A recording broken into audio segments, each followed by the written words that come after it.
Hi, my name is Elizabeth Chambers, and this is my youngest son, William, who is 5 years old now, and a superstar. Yes, you a warrior. And we're here today to talk to you a little bit about some of the experiences we had when William was a little bit younger, and our involvement in the community. A little background is that William is the youngest of 3 children. Our eldest is 25, about to be 26.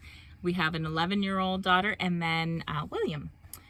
The reason why it's important to mention our eldest is because when he was an infant, he came to my family as a foster child. My parents took him in initially as a foster child, and he had a brain injury due to a brain tumor that developed in utero.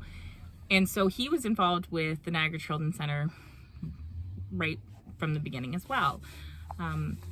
That's important because back then they had an amazing program, the IPRP program, where children could learn basics, strategies and qualities that they would need for when they went to schools.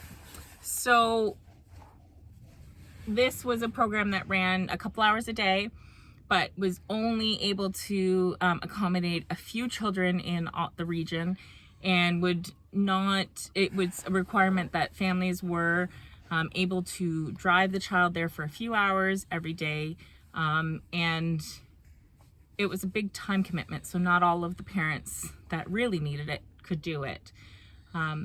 So when my daughter was born and she was neurotypical, we jumped in to all the early on center activities that we could. We did infant massage, and we did the toileting classes, and we did all sorts of different activities. She ended up having a bit of a speech delay, and so we did receive services from the center for that.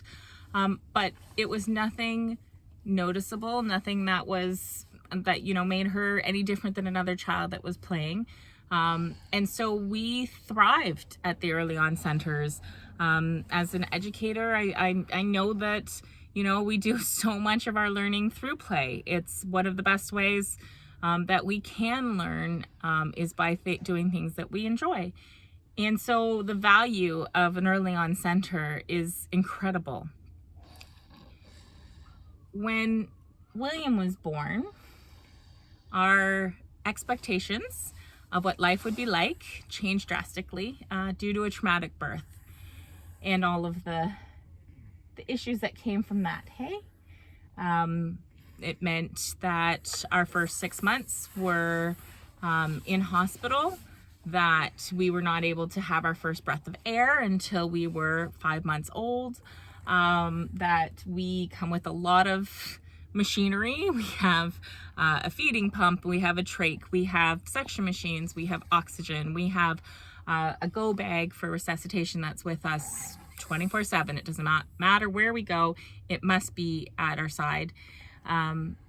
So there is no such thing as, running over to the store for a bag of milk, or, I'm just going to do a quick drive through for some food. There's no easy tasks anymore.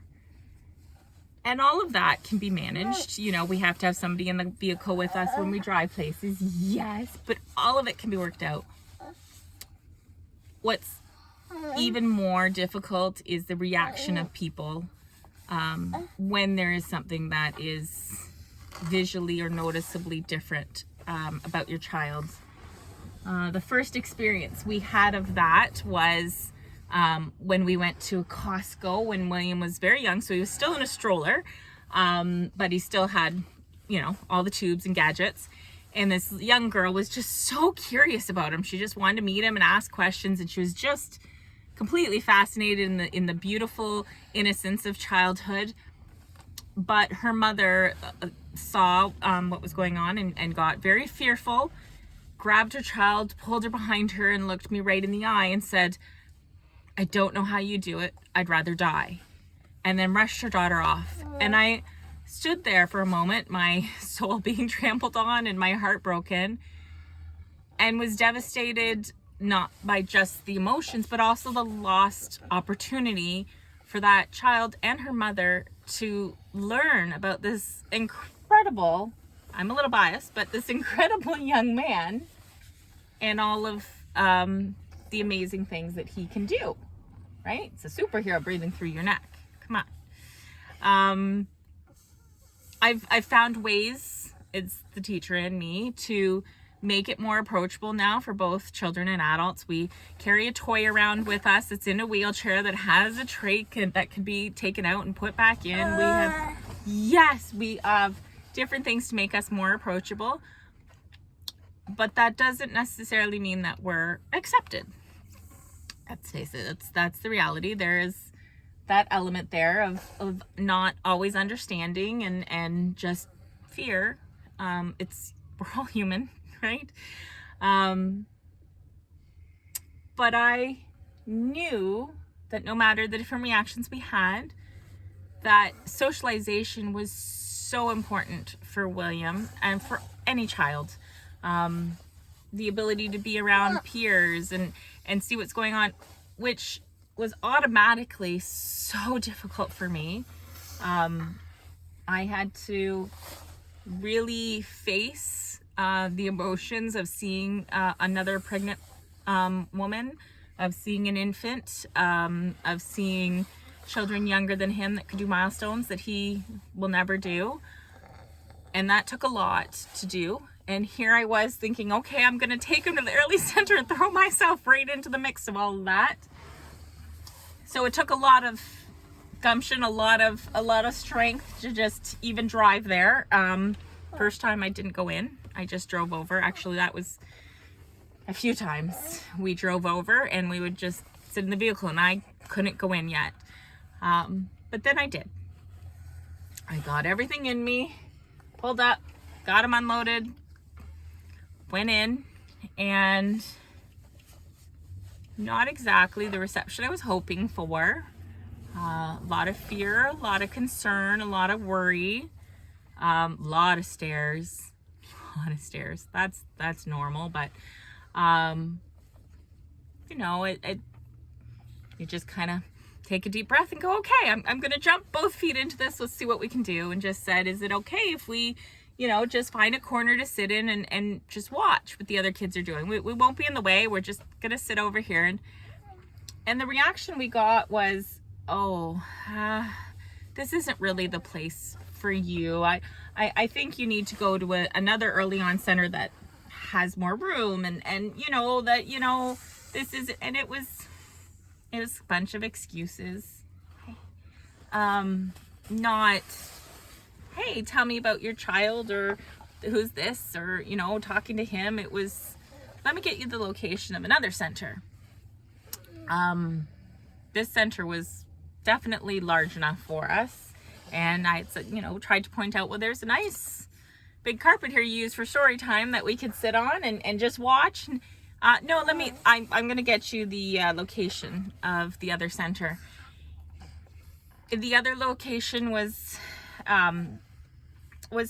It definitely was larger as well, because it was in the base. It was the basement of a church, but it was also downstairs, and you had to call to get somebody to find somebody with the key to the elevator. Nobody answered the phone for quite a few tries. Hey, the first time we had that a couple times because it's so busy there that they didn't have time to answer the phone right away. And then we got put in the rickety old elevator, and if I forgot something in the car, I forgot something in the car. Yeah, we're a lot because we have to take everything with us. That first day when I was told that wasn't the place for us, I know it came from just a lack of knowledge of who we are and how to support us and what we're capable of and what our needs are. But it hurt. It's another reminder that we don't fit in, that we're not the neurotypicals, we're not the so-called normal.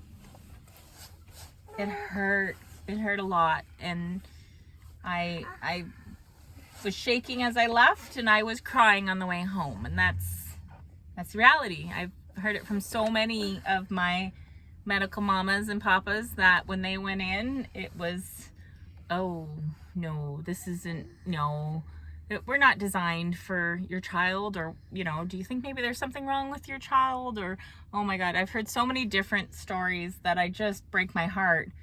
And that's for the ones that even walked through the door. Because everything that goes across people's faces, we're so attuned to. And so I don't mind somebody being human, but just offering to open the door and let us in just to try to get to know us, that's what we would really hope for. And thank goodness we met an amazing resource teacher at the early on, and of course COVID hit, the world blew up, and so we weren't even able to go to centers for a while. So during that course of the time, they developed the new program where they had partnership between the Children's Center and the Early On Center. And we were invited to go to a group that was just center kids. And all of a sudden I'm like, okay, you're taking my comfort zone. You're taking the Children's Center families. You're taking like my comfort zone into a place that's been very uncomfortable just for me in the last little while. And all of a sudden it was a whole different experience. Of course, it happened to be at the very first location I had taken him to where it wasn't the right place for us. So that added a whole level of anxiety. And we ran into the same staff that had been there before. And all of a sudden I saw their world opening up as well. I saw them getting to know my child. I saw them, right? They would get on the floor with you, and we found ways to get into paint, and we found ways to move your chair so that we could get you into things, and we were able to bring in your walker so that you could be at the level of the other kids, and we could use your walker for a ring toss pole. So we were able to take our lives and incorporate it into the center. And what an incredible thing.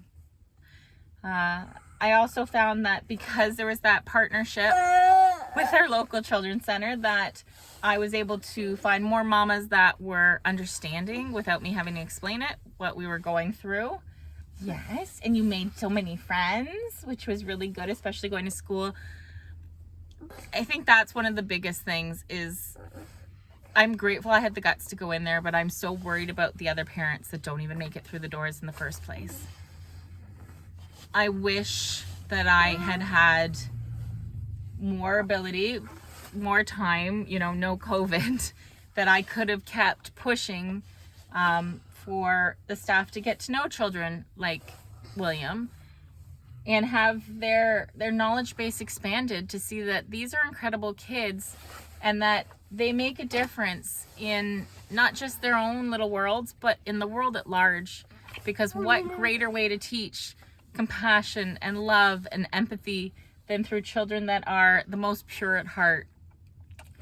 And starting these kids young to be included and involved, I don't think there's any more important calling than to protect and nurture our most vulnerable and our most innocent. Every child, no matter what, deserves and has a right to be included and involved in our communities and in our hometowns and in, and to expose all children. And isn't it by accommodating and helping the most vulnerable that we're truly helping everyone? Because then the programs are accessible to all. So it doesn't matter your abilities or your lesser abilities. That it's more about finding a way for it to work for each and every person that is alive, right? So this program has meant the world for us. I so encourage other centers to keep gaining that knowledge and experience, to open their doors for everyone, because these special kids, they deserve to have friends and have opportunities just like everybody else. And if we don't speak up, then so much potential is lost. We're eternally grateful for the Niagara Children's Center partnering with the Early Ons to do this program, so now they can transition more kids and in the greater region to prepare them for school and their life as they progress. Thank you so much. We're gonna say bye-byes. Have a great day. Thank you so much for listening. Bye-bye.